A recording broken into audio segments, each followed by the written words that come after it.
ते पाणी आजही या ठिकाणी टाटा डॅम कडून आपल्याला उपलब्ध झालेलं नाही. दुसरी महत्वाची गोष्ट म्हणजे इतर ज्या नागरी सुविधांच्या बद्दल आपण बोलतोय त्यामध्ये सुरुवातीच्या काळामध्ये सीएसआर फंडामधून प्रति वर्षाला त्या ठिकाणी काही किलोमीटरचे रस्ते, आरोग्याच्या सुविधा, ITI साठी अनुदान अशा वेगवेगळ्या योजना त्या ठिकाणी टाटा पॉवर त्या ठिकाणी राबवत होतं. परंतु गेल्या 8 ते 10 वर्षापासून यामध्ये कुठल्याही एकही रुपयाचा निधी सीएसआरच्या माध्यमातून टाटा पॉवर कडून आपल्याला मिळत नाही.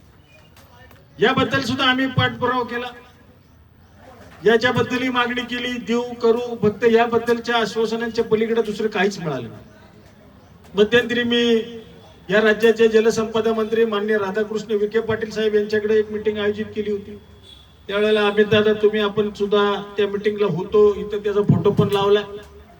आणि त्या मीटिंग मध्ये आम्ही मागणी केली होती की टाटा पॉवर कडून किमान 2 TMC पाणी टप्पा क्रमांक 2 साठी या ठिकाणी उपलब्ध झालं पाहिजे.